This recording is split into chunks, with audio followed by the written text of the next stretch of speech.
So, I've made a few buildings for my sci-fi shantytown, so I figured I'd make some bits to put in the street around them. And why not make some market stalls?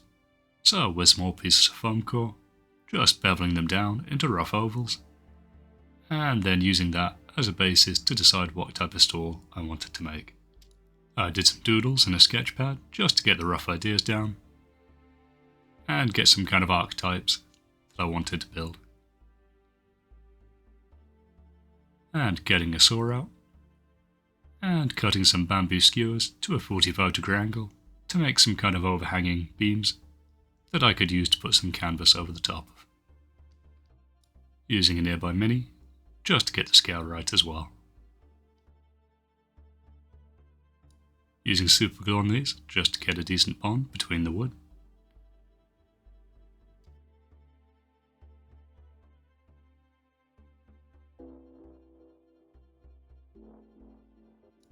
Using the pointy end of the skewer, I impaled the pieces of foam core to get two nice base grooves for the beams. Then went in with some hot glue, attached these to the base.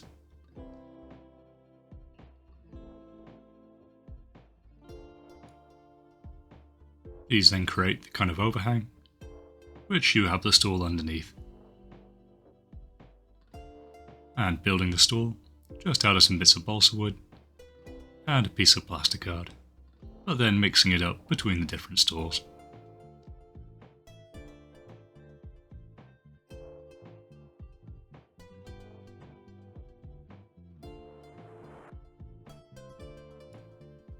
Using super glue on the balsa to make the two side platforms, and then putting the piece of plasticard over the top between them.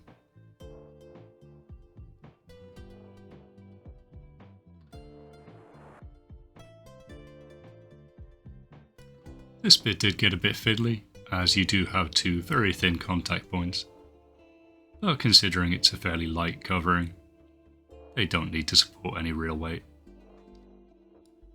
Thought the table needed a bit more weathering, so I went in with a pair of clippers and just mangled the edges up and clipped a few V-shapes out.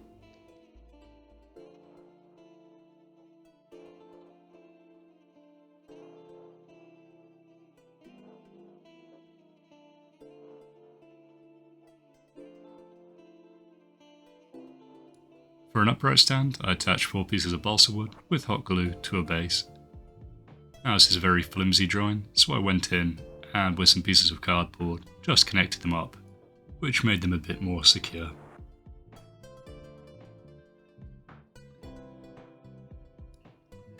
I worked around and made sure 3 of the sides were joined together,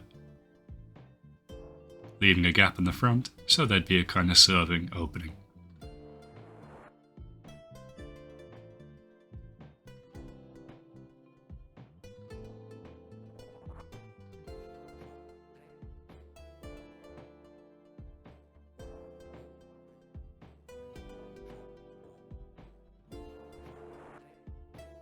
For a butcher's table, I connected 3 pieces of foam core to give me a template to work around. I then thought it would be neat to have some kind of planks on one side so you have like a little standing platform for the butcher. So I went in, trimmed down some pieces of balsa wood and then roughed them up with a knife. These also got placed in the inside of the upright stand.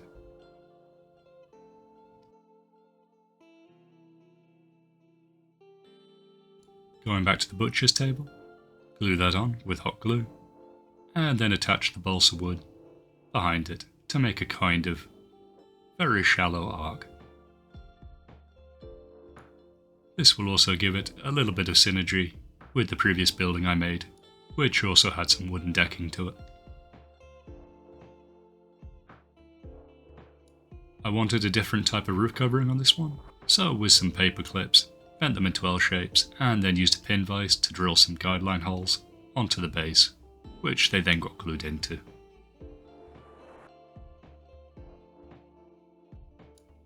This meant that the covering would be over whoever was operating the stand, but I figure they probably don't have health standards in the apocalypse, so the meat's going to be left out in the sun. I then worked around the base of the stand, and with some corrugated cardboard and some textured card, just filled in the gaps on the foam core. For the surface of the butcher's table, I used a rectangle of plastic packaging and trimmed some holes so that the supports could go through the sides. I then glued this onto the top of the stand.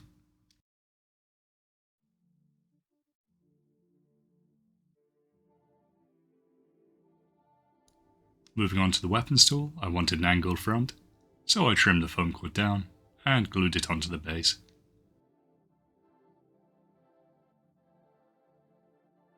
To add some flavour, I took my pin vise again and drilled some bullet holes into some plasticard.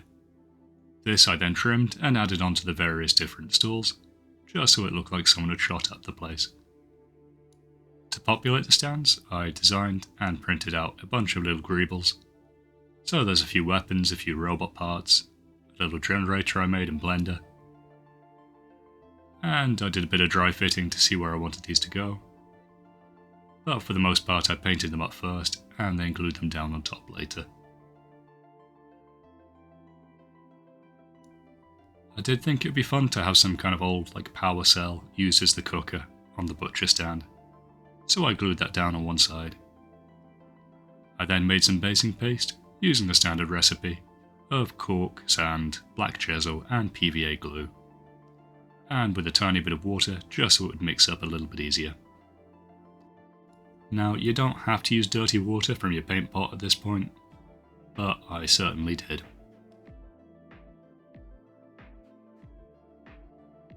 The basing paste is then slopped onto all the bases, as the name would suggest, and you can also push it into the sides of the stools and the generator and stuff, and just get a nice little build up of dirt against that.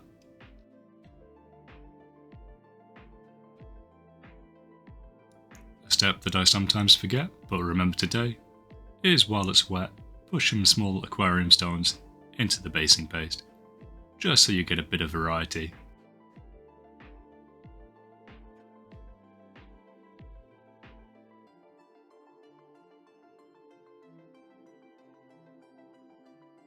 Once dry, I went in with black gesso and hit the rest of the pieces, giving them a nice base coat and primer to work off of later.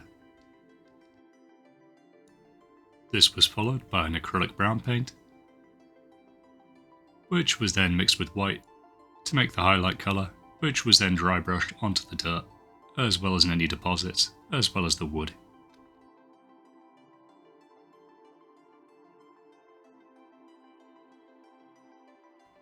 Using an old piece of packaging foam, I then sponged on some metallic silver to give it a kind of rusty, worn, metallic effect.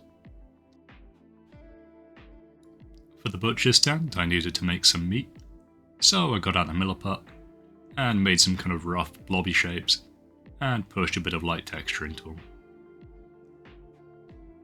So I went for a rough steak shape and something that was halfway between a lizard and a chicken.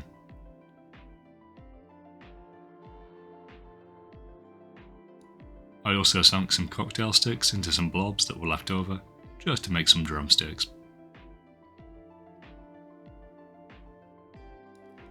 Once I was happy with the amount of meat I made, I moved on to the weapons tool. And to start with, I made 2 more rifles that matched the ones from the kit bashed Desert Scavengers I made a little while ago, by taking some drizzles from a Perry Miniatures Afghan Warrior set and gluing some tiny beads onto the end of them. The rest of the weapons tool was just stuff I had left over in the bisque box. So I moved on to attaching the various greebles and junk items to the various stools.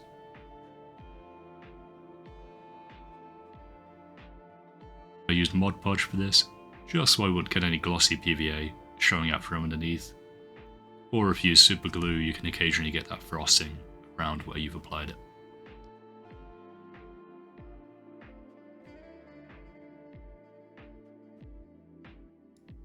This is also a great way just to work through your bisque box and get rid of stuff from it. Just any random old weapon or ammunition pack or weird greeble can just go on any of the tables.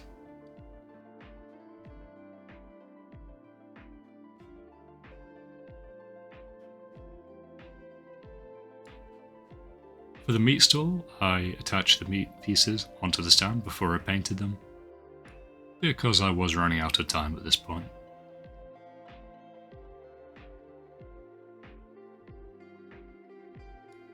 Getting very easy paint scheme of brown, and then red and pink, just varying up the different shades and doing a bit of a wet blend throughout. I also touched up the guns on the weapon stool and painted them as well. Just a very quick brown, metallic, and then a dark wash over the top. Nothing too fancy. Moving on to a bit of extra detailing, I had some of this plant netting, which looks a bit like chain link fence, so I trimmed a small section of that, and decided that would be the grill on top of the energy cell for cooking the meat. I also made some plates for the noodle store by taking some bucklers from the Afghan warrior set and trimming the straps out from behind them. Then primed and painted those and glued them on, before adding a bit of signposting and graffiti to the noodle stand. So you can get a very easy kind of stylized effect by using a coloured Sharpie and then going in with a black line and tracing around the edge. Although it's probably easier to do this before you trim the bullet holes in.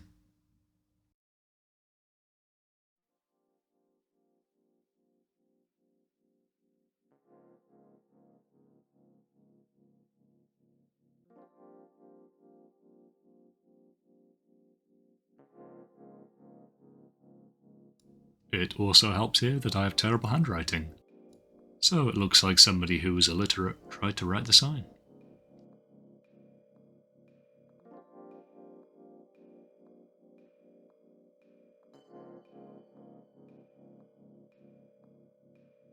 The final step was the coverings, so I mixed up some water, some PVA and some brown paint, and this time using some tissue instead of kitchen roll because someone recommended it would look better.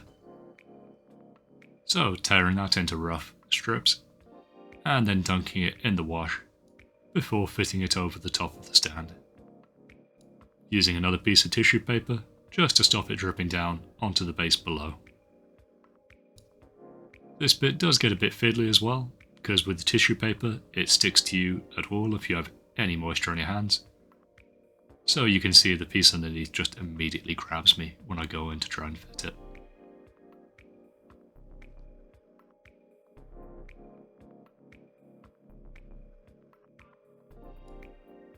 It is definitely different from using the kitchen roll, as it feels a lot more kind of silky to use with, and you get a much thinner fabric at the end. I was concerned it was going to tear when I put it in the solution, but it is actually fairly tearable. And there we have the finished piece, or pieces. So just a series of market stands, which you can then use in various setups. I also made sure they were the right height so you could fit a mini behind them, and even tuck one inside the noodle bar. But anyway, thanks for watching guys. I'll catch you next time.